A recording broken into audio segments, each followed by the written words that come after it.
The night glittered with champagne flutes, flashing cameras, and the restless heartbeat of Miami's elite.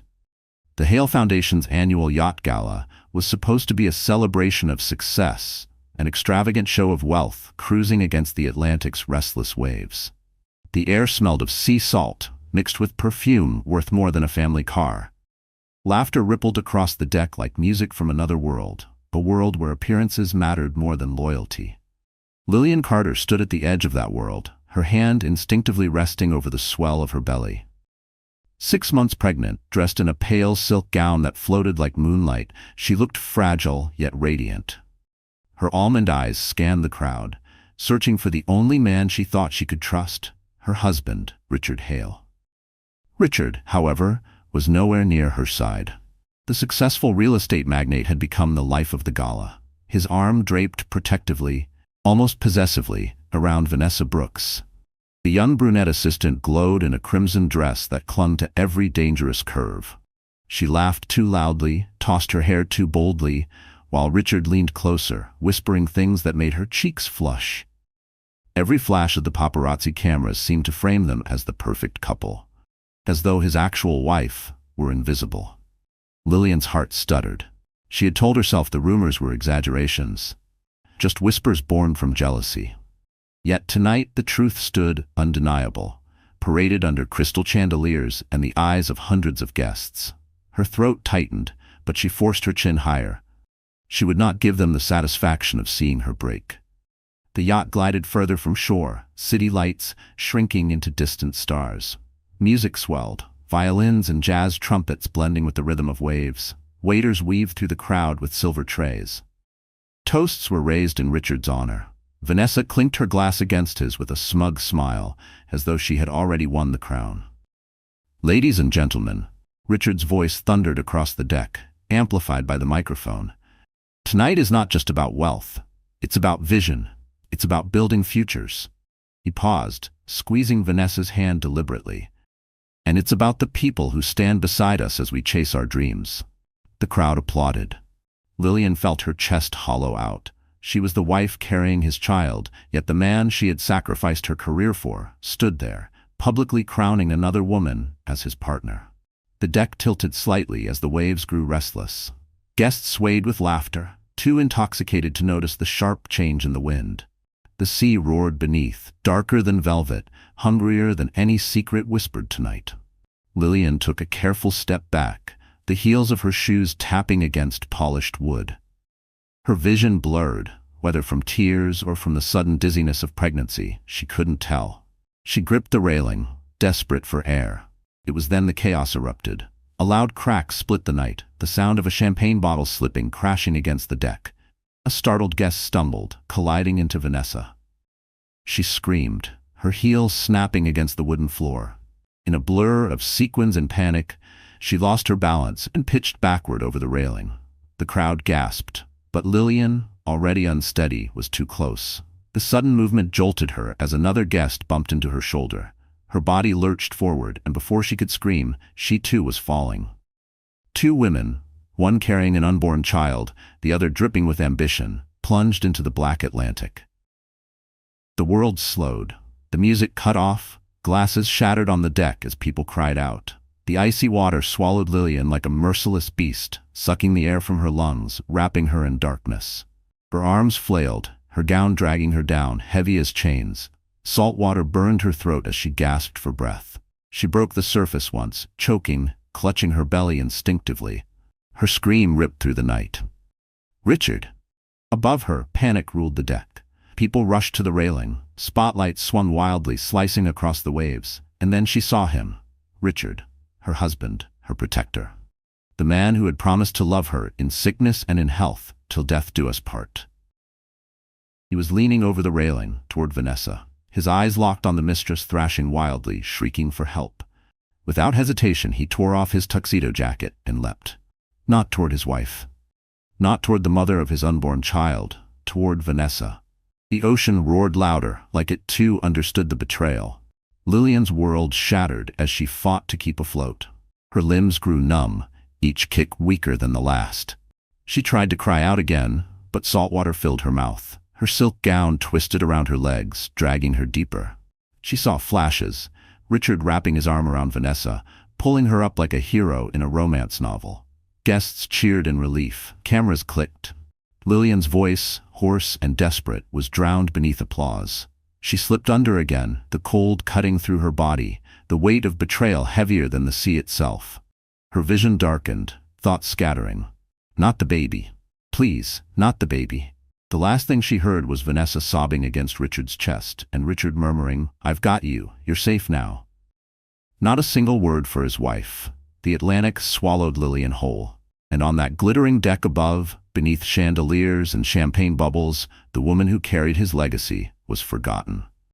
But fate was not done with Richard Hale. His choice would not vanish into the night. It would return, sharp, merciless, unforgettable. Because what he left to drown would one day rise. And when she returned, she would not come back as the fragile wife he ignored, but as the storm he could never escape. The waves had nearly claimed her, yet destiny had other plans. Hours later, Lillian Carter lay in a stark white hospital bed, her skin pale, lips trembling, body wrapped in blankets that could not warm her. Machines beeped softly, their rhythm a cruel reminder that another heartbeat, the tiny one she carried inside, was gone. The doctors had delivered the verdict in clipped, careful tones. The shock, the trauma, the cold ocean had cost her the child. She heard their words but felt them more like knives twisting in her chest. A sob rose, but she swallowed it. The world had already stolen too much. She would not let it see her break. Yet behind those silent tears was the story of a woman most people never truly knew. Lillian had not been born into luxury. She grew up in a modest neighborhood in Savannah, Georgia, where magnolia trees shaded cracked sidewalks and cicadas sang in the humid summers. Her father, a mechanic, worked long hours fixing engines. Her mother, a piano teacher, filled the house with music, even when bills piled on the kitchen counter. Lillian's earliest memories were not of wealth but of sound, tiny fingers stumbling across ivory keys, her mother's patient voice guiding her through every note. By the time she was 16, Lillian's gift was undeniable. She played Chopin as if she had lived through his sorrows, Brahms as if she had shared his fire. Scholarships carried her to Juilliard, where she trained among prodigies. Yet while others dreamed of Carnegie Hall and international tours, Lillian dreamed of something simpler: a family. She believed music could live in children's laughter, in a husband's steady presence, in a home filled with warmth. That belief had made her vulnerable. She met Richard Hale during her second year of college. He was older, confident, with a smile that promised the world. He spoke of skyscrapers he would build, fortunes he would claim, but when he looked at her, he spoke softer. "You ground me, Lily," he had whispered once, brushing his thumb across her cheek. "You make all the noise fade." It felt like fate. For a girl who had grown up counting pennies, his ambition was dazzling. For a man clawing his way into high society, her innocence was refreshing. Within a year, she traded auditions for a small piano studio, teaching neighborhood children instead of chasing stages. Within 2, she was Mrs. Richard Hale. Her friends had raised eyebrows. Why dim her own light for a man so consumed by his? Lillian only smiled. Love isn't about spotlights. It's about building something together. For years, she believed it. She believed it as she hosted his business dinners in their Manhattan townhouse, wearing the gowns he picked for her. She believed it as she left her own dreams in boxes beneath the bed, sheet music yellowing with time. She believed it every time he said, "Next year will be different, Lily. Next year will slow down." But next year never came. Instead came late nights, client meetings that stretched till dawn, the scent of perfume not her own on his suits. She told herself it was stress, that men in his world lived like that. She waited, patient, faithful, carrying the weight of his absence in silence. And when the test showed 2 pink lines, she smiled through tears, certain this child would bring him back to her. For a moment, it had. Richard kissed her forehead, promised they would be a family, spoke of nurseries painted sky blue or soft lavender. She let herself hope. But hope had drowned in the Atlantic with her. Now, in the hospital room, Lillian stared at the ceiling tiles as memories surged. Her mother's music, Richard's first kiss, the way he had once tucked her hair behind her ear, as if she were the only woman alive. How had those hands chosen to pull another from the sea while leaving her to sink? A soft knock broke the silence. A nurse stepped in, her eyes kind but heavy with pity. "Mrs. Hale," she said gently, "your husband is outside. Do you want me to let him in?" Lillian's stomach clenched. Husband. The word tasted like ash. Moments later, Richard entered. His suit was pressed, his hair immaculately styled, as though he had just come from another gala. Not a trace of seawater remained. Only his cologne, sharp and suffocating, lingered in the sterile air. He didn't rush to her side. He didn't take her hand. He simply stood at the foot of the bed, eyes flicking to the monitor, then back to her face. "You're alive," he said flatly, almost as if it were an inconvenience. Then with a sigh, "Lily, you have to understand. Everyone was watching. Vanessa panicked, and if I hadn't—" Lillian turned her face away, her jaw trembling.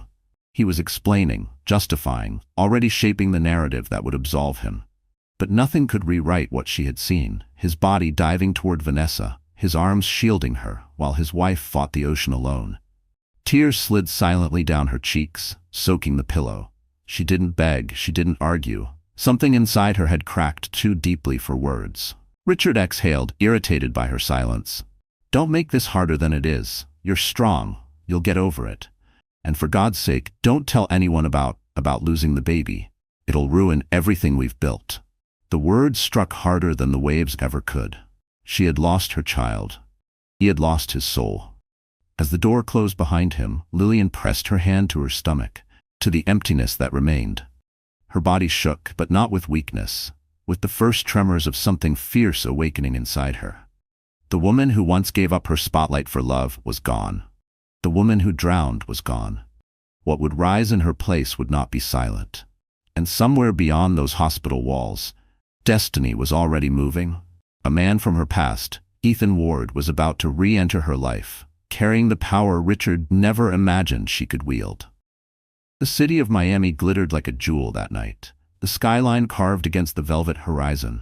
Skyscrapers shimmered with glass and neon, while the harbor pulsed with life. Yachts bobbed under strings of fairy lights, each vessel competing to prove who held more power, more influence, more secrets. But none outshone the Hale Foundation's gala yacht, an ocean palace worth more than most people would earn in 10 lifetimes. It was a ship designed to impress. Golden chandeliers swayed gently with the tide, their light scattering across marble floors flown in from Italy. Velvet curtains framed glass doors that opened onto terraces draped with orchids. Champagne fountains sparkled, caviar pyramids towered on silver trays, and a live jazz orchestra played as if even the Atlantic bowed to their rhythm. Guests in gowns and tuxedos drifted through the glittering maze, their laughter sharp as crystal. From the outside, the yacht embodied triumph, yet beneath the perfume and polished smiles, cracks pulsed like veins. For Richard Hale, the evening was more than philanthropy. It was spectacle, a coronation of his ambition. Every camera flash was a stone in the empire he wanted the world to see. And standing at his side, Vanessa Brooks, his mistress, wore her crimson gown like a crown jewel, daring anyone to question her place. To the world, they looked invincible. To Lillian Carter, it felt like exile in plain sight. Hours before the fall into the ocean, Lillian had arrived quietly, stepping onto the gangway as photographers swarmed Richard and Vanessa. Their laughter carried over the crowd like champagne bubbles, shallow and intoxicating. Lillian walked alone, her pale silk gown hugging the curve of her stomach, her heels tapping against the polished deck. Cameras barely noticed her, as though she were a shadow in her own marriage. Inside, the atmosphere was suffocating. Chatter revolved around stock prices, real estate empires, and private jets. Waiters glided with trays of foie gras and oysters, their faces impassive as million-dollar deals were whispered over crystal glasses. To the guests, suffering was abstract, a statistic for a speech, never a lived experience. Yet in one corner, away from the chandelier's glare, Lillian had found a sliver of silence. She rested against the railing, letting the ocean breeze cool her burning cheeks. Her fingers brushed her belly. She whispered promises only her child could hear. "You will never feel alone. I will protect you, even if the world turns its back." The irony was cruel. Hours later, the world did turn its back. But before that tragedy, the gala itself had staged the perfect theater for betrayal. Richard played the role of host flawlessly, striding through clusters of investors with his arm glued to Vanessa's waist. He clinked glasses, posed for cameras, spun grand promises of expansion. Each gesture was a performance, rehearsed and deliberate. Guests ate it up, too blinded by his rising star to notice the storm brewing beneath the surface.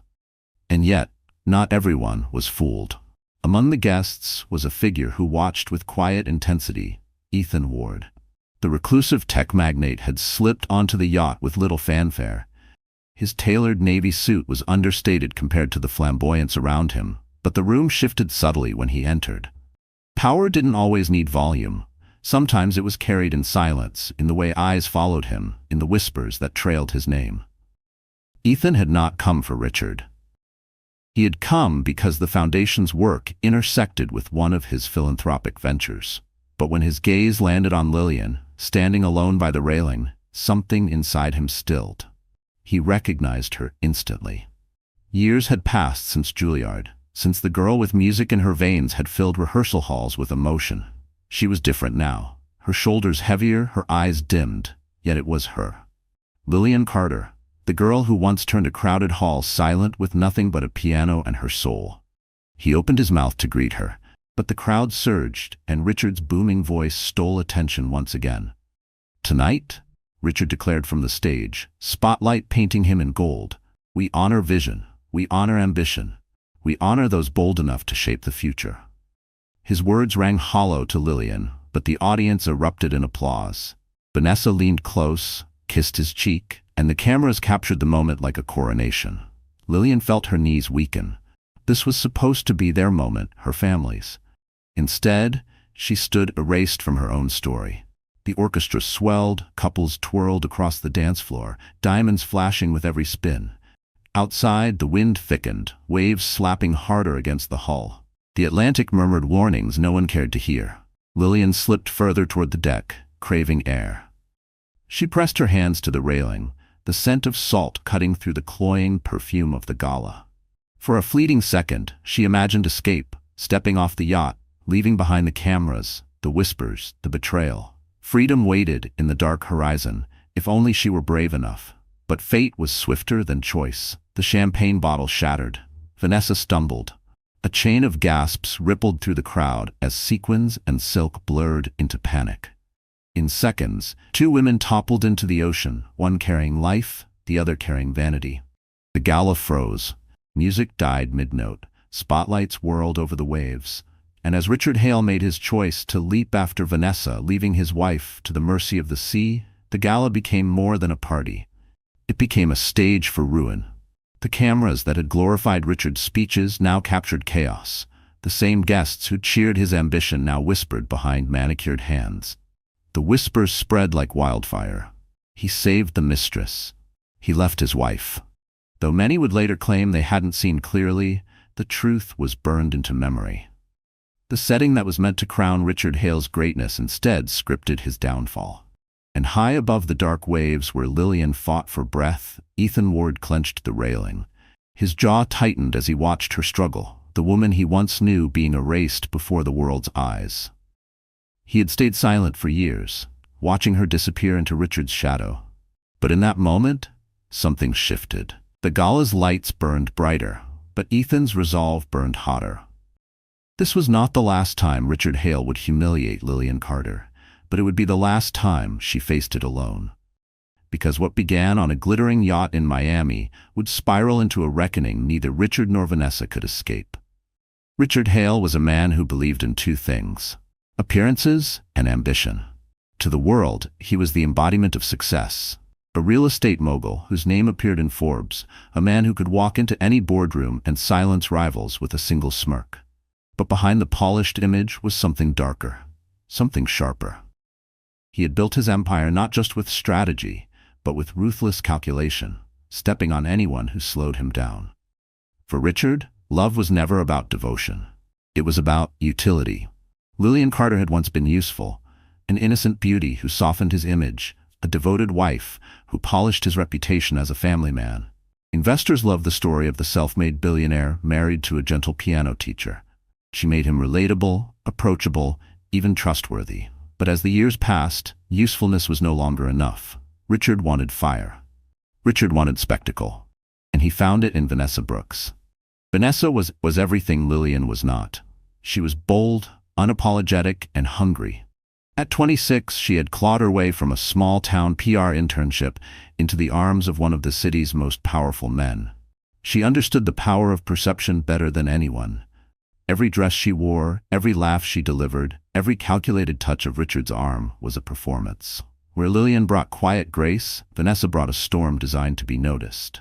To Richard, she was not just a lover, she was a weapon. With Vanessa on his arm, he felt unstoppable. She fueled his ego, whispered strategies into his ear, and dared him to take risks others called reckless. Together, they were a firestorm, destructive, intoxicating, and utterly careless of the ashes they left behind. That night on the yacht, as guests raised their glasses, Vanessa played her role to perfection.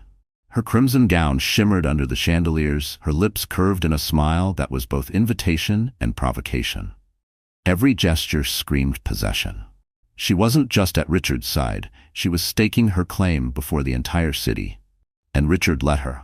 He knew the whispers swirling through the crowd. Isn't his wife pregnant? Why is he parading that woman around? But he thrived on scandal. Attention, even negative, kept him relevant. For Richard, there was no such thing as bad press, only free publicity. If anything, humiliating Lillian in public sent a message. He wasn't bound by anyone's expectations, not even those of his own wife.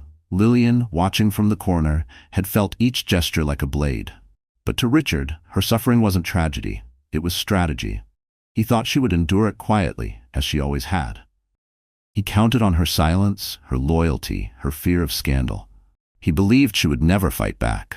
Vanessa, however, took it further. She relished Lillian's pain. Every time their eyes met across the deck, Vanessa's smile widened, dripping with mockery. To her, Lillian was nothing but an obstacle, a relic of Richard's past. Vanessa wanted to erase her completely, to become not just his mistress but his wife, the woman photographed at his side in every headline. And she was not afraid to play dirty. Behind the scenes, Vanessa had begun planting seeds of manipulation. She whispered to Richard that Lillian was weak, fragile, unfit to stand beside a man destined for greatness. She spun stories about investors who doubted him because his wife lacked sophistication, about board members who questioned his judgment because he clung to a woman from a modest background. Whether these rumors were true didn't matter. Richard, drunk on ambition, believed her. The cruel irony was that Lillian carried his child, yet Vanessa convinced him that the child was a burden, a chain that would slow him down. "You need freedom, Richard," she purred one night, her hand tracing his jaw. "You need someone who pushes you forward, not someone who holds you back with diapers and bedtime stories." And Richard listened. That was why, when the Atlantic swallowed both women, his instincts were not to save the mother of his unborn child, but to rescue Vanessa, the woman who made him feel invincible. The cameras captured him clutching Vanessa like a hero, his soaked shirt clinging to his muscles, while Lillian sank into darkness. To the crowd, it was shocking. To Richard, it was natural. He had already chosen which future he wanted, and it wasn't the one with his wife. But what neither Richard nor Vanessa understood was that their arrogance had set a stage larger than themselves. The gala guests had seen, investors had whispered, cameras had clicked.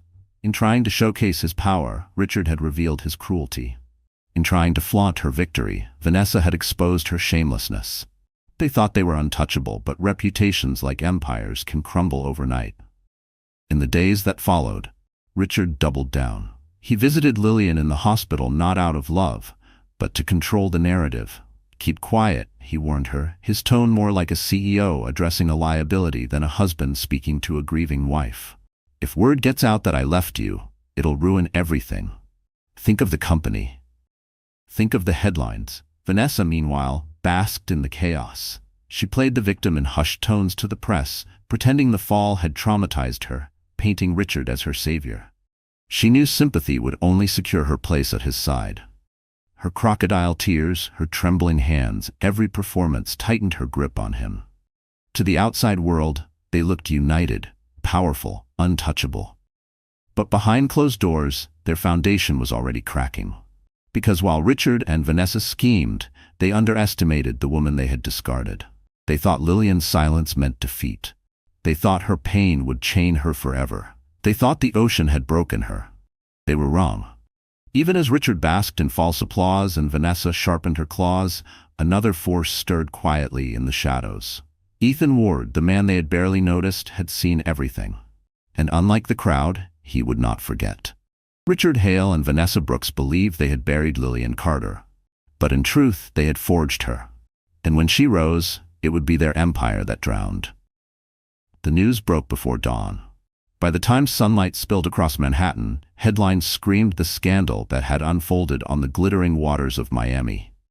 Billionaire Richard Hale leaps to save Mistress during gala disaster. Pregnant wife struggles alone. Society gala turns to scandal. Who did Hale choose? Every tabloid, every morning show, every gossip column plastered the same images. Richard dragging a drenched Vanessa Brooks onto the yacht, her crimson gown clinging like a second skin, her hands clutched around his neck. His face, noble in profile, looked like the perfect hero's mask. But in the corner of one photo, blurred yet undeniable, was Lillian Carter's hand reaching out from the waves, moments before she slipped beneath. The public devoured it. Talk shows debated whether Richard had acted instinctively or selfishly. Social media raged with hashtags, Save Your Wife, Team Vanessa, Billionaire Scandal.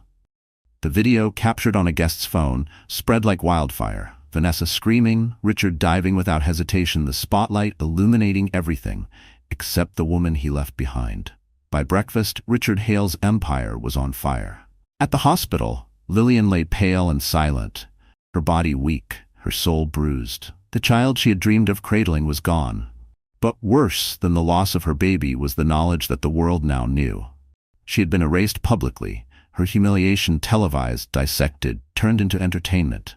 Strangers debated her worth on screens, judged her silence, mocked her fragility. When Richard arrived, flanked by his publicist, his first words weren't, "Are you all right?" They were, "We need to control the narrative." Lillian turned her face to the window, her eyes dry. She had no tears left. "Don't speak to the press," Richard continued, pacing. "They'll twist your words. Just stay quiet until this blows over. Vanessa and I." He caught himself, but the slip was already poison in the air. "I mean, we'll handle it," Lillian whispered. "We?" Richard sighed, as though she were the unreasonable one. "She nearly died, Lily. I couldn't just let her drown in front of everyone. Imagine the headlines if I hadn't acted. Investors would have panicked. It would have destroyed everything I've built." Her chest tightened. Not once had he mentioned their baby. Not once had he acknowledged her pain. To him, this wasn't tragedy. It was inconvenience. The door opened, and Vanessa swept in, a silk scarf wrapped around her damp hair, her eyes red but calculating. She gasped theatrically when she saw Lillian in bed. "Oh, Lillian, thank God you're all right," she breathed, clutching Richard's arm as though she might collapse without him. "We were so worried." The audacity made Lillian's stomach churn. Vanessa perched delicately on the chair beside Richard, her hand never leaving his sleeve. Every word was a performance, every glance angled as if cameras might be hidden in the walls. "We must all stay united," Vanessa said softly, squeezing Richard's hand. "The press loves a scandal, but if we show strength, if we stand together, they'll move on." United. Together. Lillian wanted to scream. She was the wife. She had carried his child. Yet here she sat, treated as the intruder in her own life, while the mistress dared to speak of unity. The humiliation burned deeper than salt water ever could. Later that evening, as Lillian was wheeled out of the hospital for tests, whispers followed her. Nurses glanced at their phones, eyes darting toward her belly, then back to her pale face. Some pitied her, others judged. One hushed voice muttered, "That's her. The wife he didn't save." The title clung to her like a scar. Back at the Hale townhouse, the nightmare worsened. Reporters camped outside the gates, flashbulbs bursting whenever a curtain twitched. Headlines multiplied. Rumors spread that Richard would divorce Lillian, that Vanessa was already moving into the penthouse.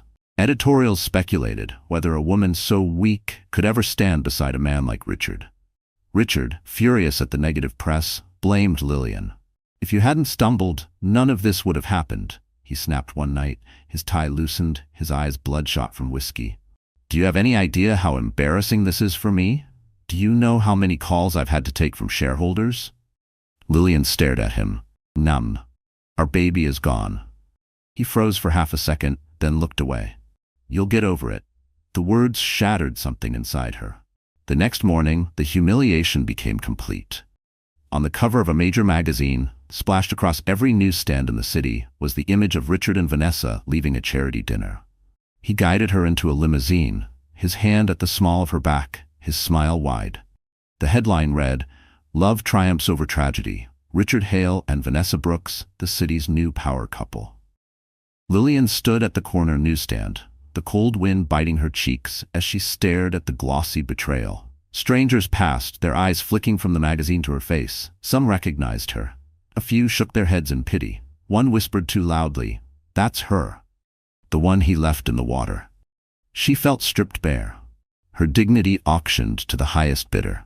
That night, alone in the townhouse that felt less like a home and more like a gilded cage, Lillian collapsed on the floor of the nursery. The walls were painted soft lavender, tiny stars stenciled across the ceiling. The crib stood empty, mocking her. She pressed her forehead to the wooden bars, her body trembling. Her humiliation was complete. She had lost her child, she had lost her husband, and now, before the eyes of the world, she had lost her place as his wife. But in the silence of that nursery, something shifted. The humiliation that had broken her began to harden into resolve. She whispered to the emptiness, to the child she would never hold, "They think I'm weak. They think I'm finished. But they don't know me. They don't know what I'll become." Somewhere in the city, Ethan Ward sat in his office, watching the scandal unfold on his screens. His jaw tightened, his fist clenched. He remembered the girl with music in her soul, the woman who now sat broken on a nursery floor. And he swore to himself, this would not be her ending. For Richard and Vanessa, the humiliation was just a headline. For Lillian, it was the fire that would forge her rebirth. And when she rose, the world that mocked her would tremble. The Hale townhouse loomed like a mausoleum. Its marble floors gleamed, its chandeliers glittered, but every room was hollow, echoing with silence that mocked her. For years, Lillian had poured her soul into making this house a home. Fresh flowers on the dining table, music drifting from the piano, the faint smell of vanilla candles she lit every evening. Now the flowers withered in their vases, the piano was shut tight, and the air smelled only of loneliness. Her humiliation had been public. Her grief was private, and both were unbearable. She spent hours in the nursery, the lavender walls pressing in on her like a cruel reminder. Tiny socks folded neatly in drawers, storybooks stacked beside the crib, a rocking chair waiting for lullabies that would never come. She traced the painted stars on the wall with trembling fingers, whispering to the child who was gone, "I'm sorry. I should have fought harder. I should have been stronger." But there was no reply, only silence, broken by the distant murmur of Richard's voice on the phone. Always Vanessa's name, always whispered laughter, always another betrayal echoing through the halls. Days blurred. Food lost its taste. Sleep came in broken fragments filled with nightmares of drowning, of reaching for Richard's hand and finding only emptiness. She woke with her chest aching, her body heavy as stone. Sometimes she didn't rise at all. Her friends, once vibrant threads in her life, had fallen away under Richard's influence. He had discouraged them, calling them distractions. Now, when she reached for her phone, her contact list felt like ghosts. Names she could dial, but voices she no longer trusted to answer. The world outside was merciless. Every magazine cover, every flashing screen seemed to scream her failure. Paparazzi lurked at the gates, waiting to capture her defeat. Headlines painted her as fragile, pitiful, irrelevant. She couldn't step outside without hearing whispers. That's her. The one he left in the ocean. Her collapse was total. One night, unable to bear the suffocating walls, she wandered barefoot through the townhouse, her gown trailing like a shadow. She found herself in the music room where her mother's piano sat untouched. She lowered herself onto the bench, her fingers hovering above the keys. For years, music had been her refuge. But when she pressed down, the sound cracked like her heart, hollow, broken, useless. She slammed the lid shut and buried her face in her hands. That was when Richard walked in. He smelled of expensive cologne and champagne, his tie loosened, his smile smug. Vanessa's lipstick still stained the collar of his shirt. He looked at Lillian not with love, not even with pity, but with irritation. "You can't keep moping like this," he said flatly, pouring himself a glass of scotch. "It's embarrassing. People are watching. Investors are nervous. Do you think I can run an empire with my wife crying on the floor like some tragic widow?" Lillian lifted her head slowly, her eyes red, her cheeks streaked with tears. "I lost our child, Richard." He swirled his drink, unimpressed. "And I lost $500 million in stock value this week. We all have burdens." The cruelty stunned her, but it no longer surprised her. She stared at him, hollow, realizing the man she had once loved had died long before their baby. What stood before her was a stranger who wore her husband's face but none of his soul. After he left, slamming the door behind him, Lillian collapsed on the floor. She pressed her palms to the cold marble, the tears flooding freely now. For the first time, she whispered the thought that had been growing like poison in her chest. "I can't survive this." The despair was a tide, pulling her under, drowning her in hopelessness.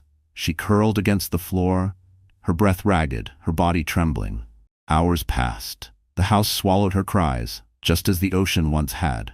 But in that silence, something unexpected happened. Her mind drifted back to her childhood, to the tiny house in Savannah.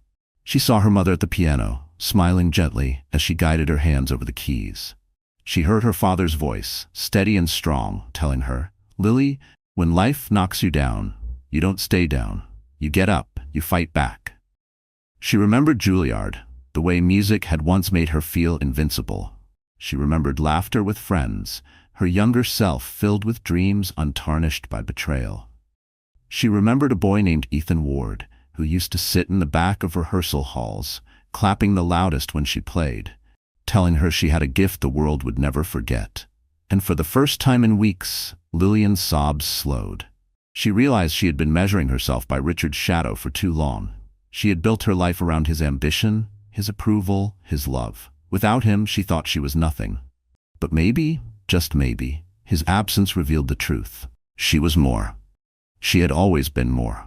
Her body still ached, her heart still bled, but deep inside a spark flickered, weak, fragile, but alive. That night, she rose from the floor. She walked back to the nursery, placed her hand on the crib, and whispered, "I will not die here. I will not let him bury me." The collapse had been brutal, stripping her of everything. But in the ruins, the foundation of something new trembled awake.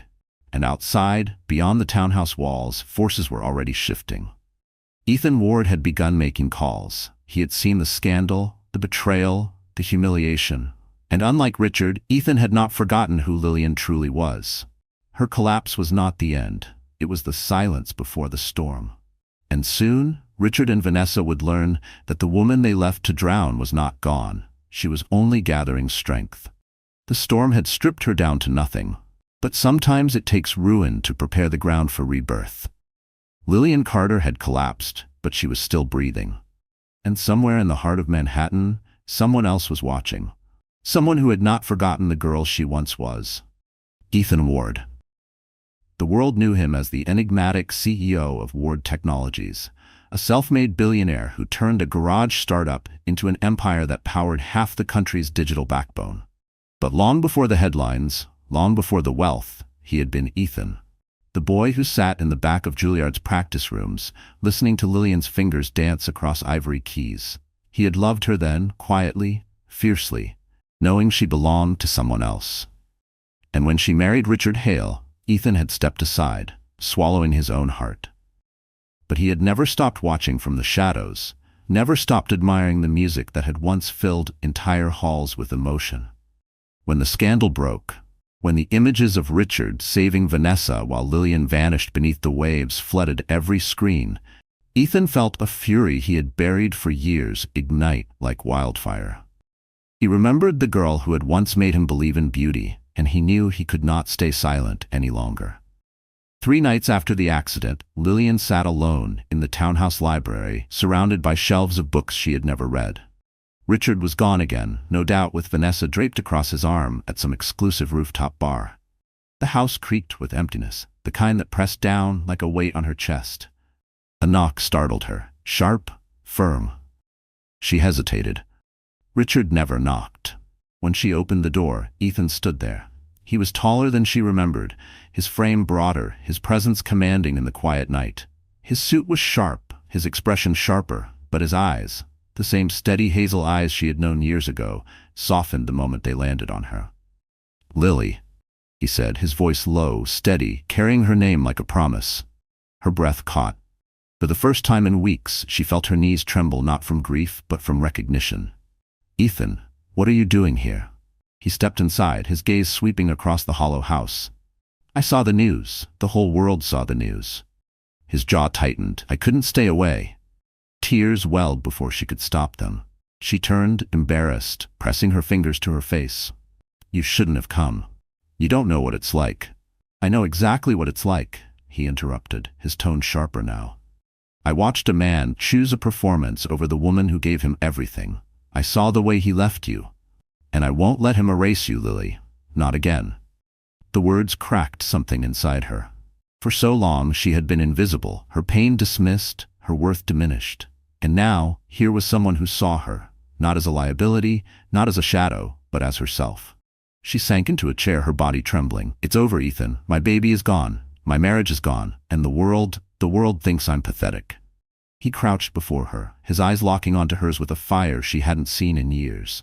"The world doesn't decide who you are. He doesn't decide who you are. You do." She wanted to believe him. God, she wanted to, but despair clung to her like chains. "I don't have the strength," Ethan's voice softened. "You do. You just don't see it yet. But I do. I always have." Silence filled the room, thick and fragile. For the first time since the accident, Lillian let herself breathe fully. Then Ethan reached into his briefcase and slid a folder across the table. "There's something you need to know." She frowned, her fingers trembling as she opened it. Inside were documents, photos, reports, each page a blade.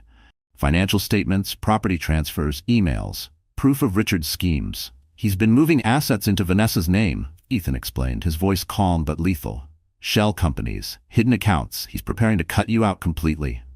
Lillian's chest tightened. The betrayal was deeper than she'd imagined. He's planning to leave me with nothing." "Yes," Ethan said. "But he underestimated you. He underestimated that you're not alone anymore." Her eyes lifted to his. "Why are you doing this for me?" For a moment, Ethan hesitated. Then his voice dropped, raw and unguarded. "Because I should have fought for you years ago. Because I let him take you from me. And because I won't make that mistake again." The room spun. She pressed her hand to her lips, overwhelmed by the weight of his confession, by the truth that had lived in his eyes all along. For the first time since the ocean swallowed her, hope flickered, small, fragile, but alive. She whispered, "What do I do?" Ethan leaned closer, his words deliberate, each one a seed of fire. "You rise, you stop hiding, you show the world who Lillian Carter really is, and when you're ready, we'll bring him down, together." Her hands trembled as she touched the folder again, the evidence that Richard's empire was built on betrayal. She thought of the nursery, the lavender walls, the empty crib. She thought of the humiliation, the headlines, the whispers, and slowly her grief began to twist into something sharper. Resolve. Richard had taken her child, her dignity, her voice, but she was still alive. And now she was no longer alone. She met Ethan's gaze, her voice steadier than it had been in weeks. "All right, let's burn his world down." Ethan's lips curved into the faintest smile, not of triumph but of recognition. "That's the Lillian I remember." In that moment, the collapse ended. The twist had begun. For Richard Hale, the choice he made on that yacht was the beginning of his empire's undoing. For Vanessa Brooks, the smug smile she wore that night would become her undoing. Because what they thought was victory was only the calm before a storm they could never contain. And at the center of that storm was Lillian Carter. No longer the forgotten wife, no longer the fragile woman drowning in despair. She was rising, and with Ethan Ward at her side, the reckoning was inevitable. The old Lillian Carter had drowned the night Richard Hale leapt into the water for another woman. The fragile wife, the grieving mother, the invisible figure in her husband's empire, she was gone. What rose from those ashes was someone different, someone sharper, someone who no longer begged for love but demanded respect. It began quietly. After Ethan's visit, the documents he left sat on the library table like silent weapons. Each page exposed Richard's deceit, hidden accounts, offshore transfers, fraudulent contracts. For 2 days, Lillian stared at them, fear battling fury. But the more she studied the proof, the more her sorrow twisted into purpose. If Richard thought she would be erased, he was wrong. On the third morning, she opened the curtains of the townhouse for the first time in weeks. Sunlight streamed in, blinding at first but warm, alive. She caught her reflection in the window, pale, gaunt, eyes hollow, a ghost. She didn't recognize herself, and that realization cut deeper than any headline. She whispered into the silence, "No more." The first step was her appearance. For years, Richard had dictated how she dressed. Soft colors, conservative cuts, gowns that made her a background ornament. Lillian drove herself to Fifth Avenue, ignoring the paparazzi that swarmed her car. Inside a high-end boutique, she faced the mirror as a stylist draped her in a fitted black dress, sharp lines hugging her frame. She let her hair fall in loose waves instead of the restrained bun Richard always demanded. Red lipstick, bold and unapologetic, stained her mouth. When she looked again, she didn't see the forgotten wife. She saw a woman stepping into her own spotlight. The next step was reclaiming her voice. Ethan arranged a discreet meeting at one of his private offices in Midtown. Inside the glass tower overlooking the city, Lillian spread Richard's documents across the table. Ethan watched as she moved with newfound focus, her fingers tracing numbers, her mind sharp. "He thinks I don't understand finance," she said, her voice steady. "He always told me to leave the business to him, but I see it now. Every lie, every transfer." Ethan's lips curved into a faint smile. "Good, because knowledge is power, Lily, and you're holding enough to destroy him." She lifted her chin, a spark igniting in her eyes. "Then let's make sure he never sees it coming." But transformation wasn't only about strategy. It was about reclaiming life. One evening, Lillian returned to her piano. For weeks it had been silent, a coffin for the music that once defined her. She sat at the bench, her hands trembling, then pressed a single key. The note rang out, fragile but pure. She pressed another, and another. Soon the room filled with a melody, haunting, broken, but alive. Tears streamed down her face, but they weren't only of sorrow. They were of rebirth. Ethan, listening from the doorway, felt his chest tighten. The girl he once knew was returning, but she was different now, stronger, forged by fire. Word of her change spread quietly. When paparazzi captured her leaving a boutique in that sharp black dress, headlines shifted. From tragedy to triumph, Lillian Carter steps out in stunning new look. Is Richard Hale's wife preparing for a comeback? Public sympathy that once painted her as pitiful now began to twist into admiration. The narrative was changing, and Richard had no control over it. Meanwhile, Richard spiraled. His stock continued to plummet, investors whispered doubts, and Vanessa, though still at his side, grew restless. She hadn't expected Lillian to survive, let alone rise from humiliation with a power that threatened them both. One evening, Richard confronted Lillian at the townhouse. He stormed into the library, eyes blazing, Vanessa trailing behind in a silk robe. "What the hell do you think you're doing?" he snapped, slamming a magazine onto the table. On the cover was Lillian in her new dress, walking with her head high, Ethan discreetly at her side. "You're embarrassing me. You're embarrassing this family." Lillian looked up calmly from her papers. "What family, Richard?" The words cut sharper than knives. Vanessa sneered, stepping forward. "You think a dress and some makeup make you powerful? You're still the woman he left in the water."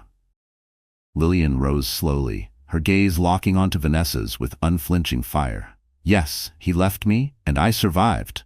But do you know what survival does, Vanessa? It makes you fearless, and you," she let her eyes sweep Vanessa's trembling frame, "are nothing without him."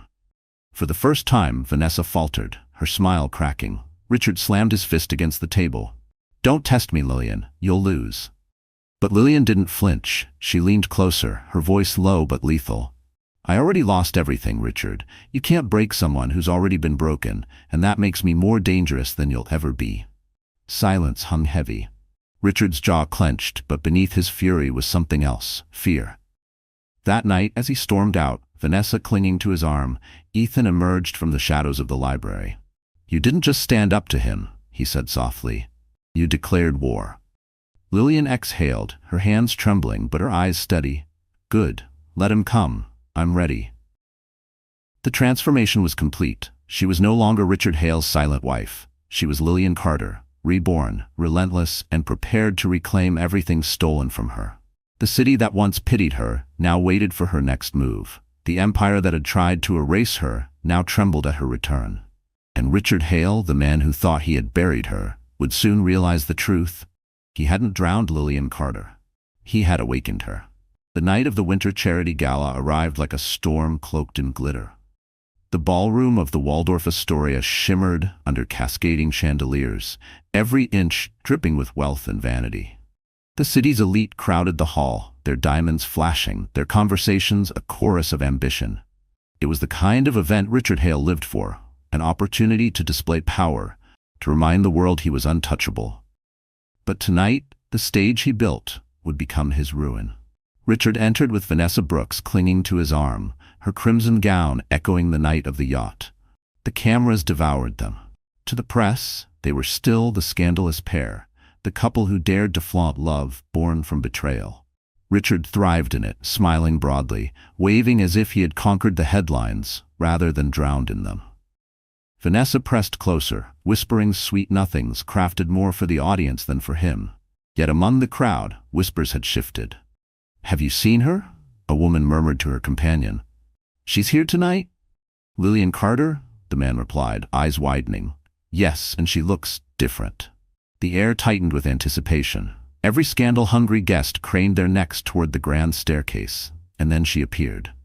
Lillian descended slowly, each step deliberate, her gown a cascade of black silk threaded with silver that shimmered like starlight.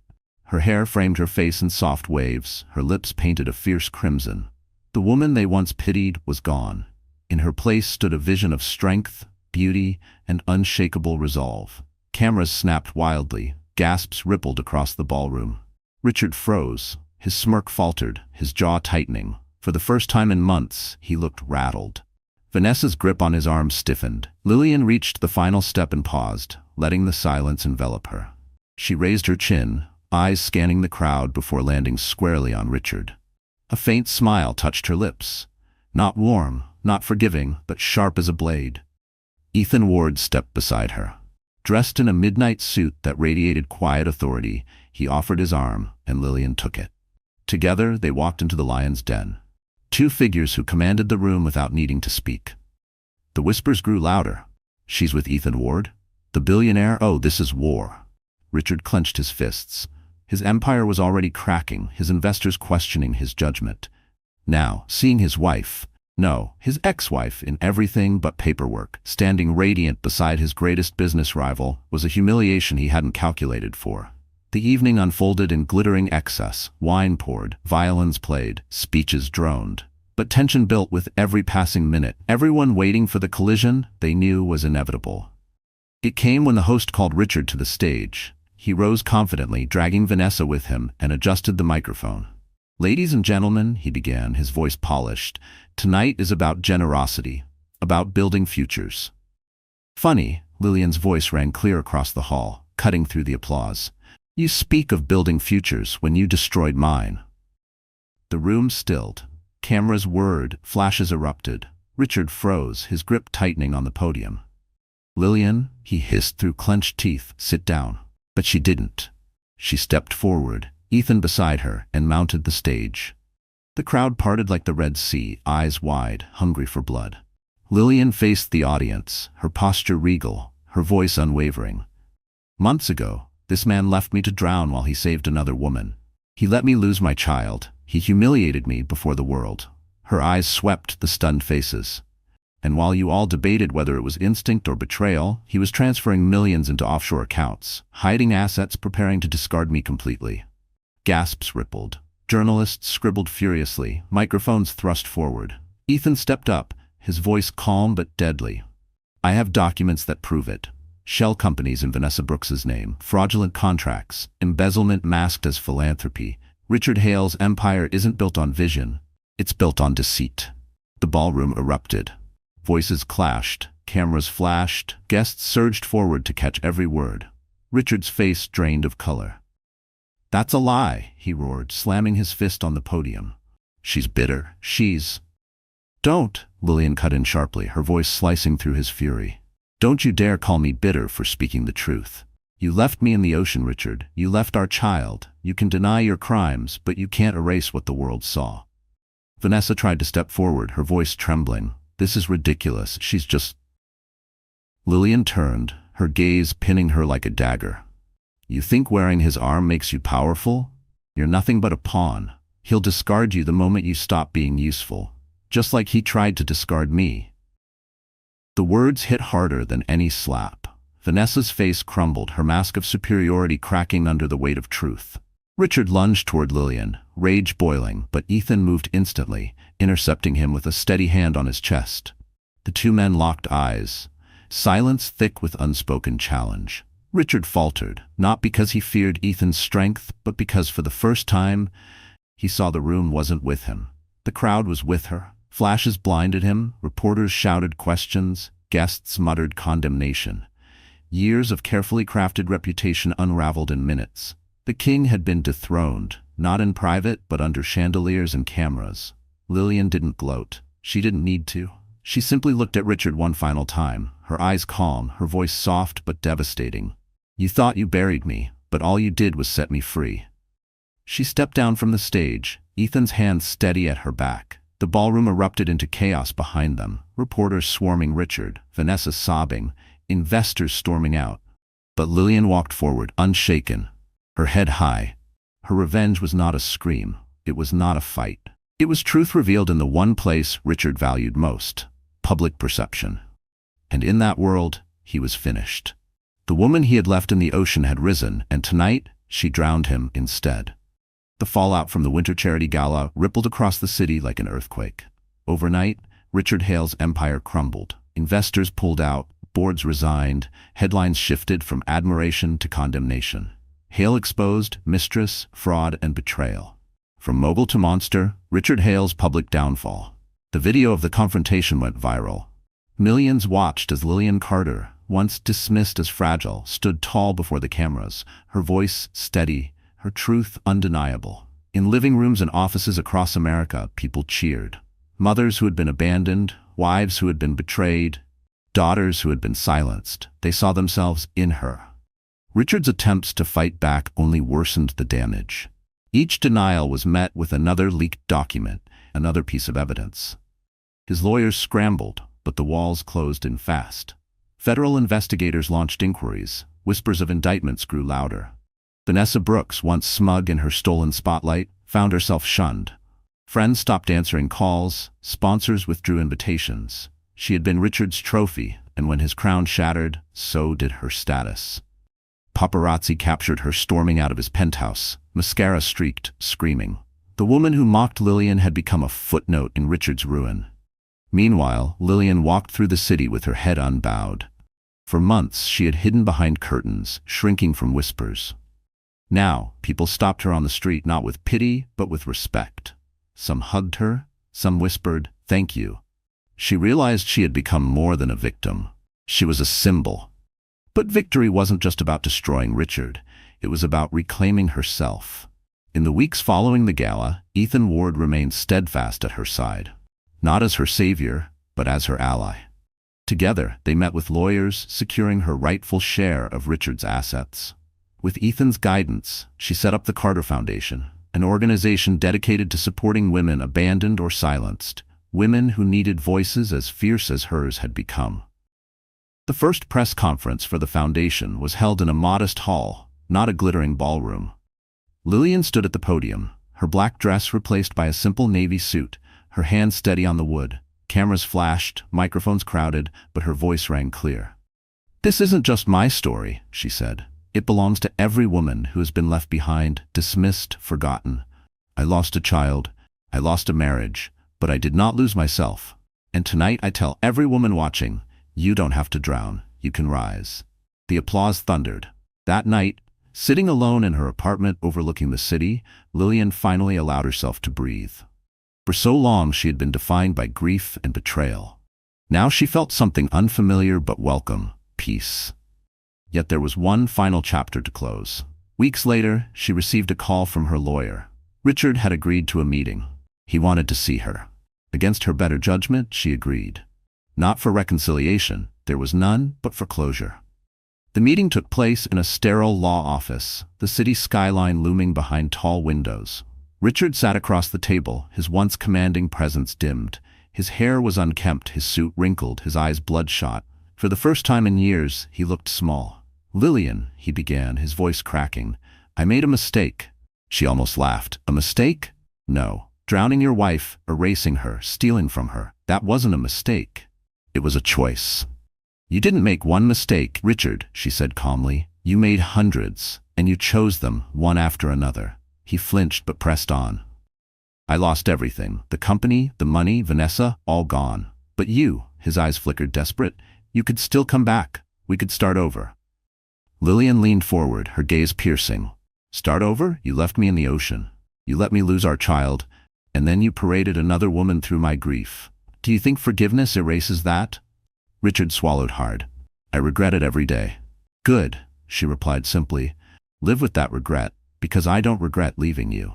She stood, sliding the divorce papers across the table. "This is the last time we speak. Goodbye, Richard." As she walked out, she felt lighter than she had in years. Behind her, Richard slumped, drowning now, not in water, but in the consequences of his own choices. Outside the building, Ethan was waiting. He didn't ask what had been said. He didn't need to. He simply offered his arm, and she took it. Weeks turned into months. The Carter Foundation flourished, helping countless women find their voices again. Lillian filled her apartment with music once more, her piano echoing with strength rather than sorrow. She still grieved her child, but she no longer carried the grief alone. One evening, Ethan invited her to a rooftop overlooking the city. The skyline glowed, the air crisp with spring. He handed her a glass of wine, his eyes steady, his smile soft. "You've built something incredible," he said. "Not just the foundation, yourself." She looked at him, her heart steady for the first time in a long time. "I couldn't have done it without you." He shook his head.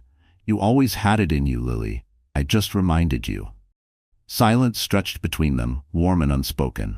Then, softly, she whispered, "Maybe it's time I stopped surviving and started living." Ethan reached for her hand. "Then let's live." For the first time in years, she let herself smile, not for cameras, not for survival, but for herself. The city lights shimmered below, but they no longer felt like prisons of wealth and scandal. They felt like stars, guiding her toward a future she had claimed with her own strength. Richard Hale faded into headlines of disgrace. Vanessa Brooks disappeared into obscurity. But Lillian Carter rose higher than either had ever imagined. The woman who was left to drown had not only survived, she had rebuilt. She had reclaimed, she had risen. And her story closed not with loss, but with triumph. Because sometimes the greatest revenge is not destruction, but healing. And Lillian Carter had done both. So that's how the story comes to an end, my dear friends. And if you're still here with me right now, it means something in Lillian's journey touched your heart in a way that words can hardly explain. Maybe it was the pain of betrayal, maybe it was the strength she found in the middle of despair. The Stoic philosopher Marcus Aurelius once said, "You have power over your mind, not outside events. Realize this, and you will find strength." That's exactly what this story reminds us. Healing doesn't come from those who hurt us. It comes from the courage we choose to build inside ourselves. No matter how deep you've fallen, you can rise again.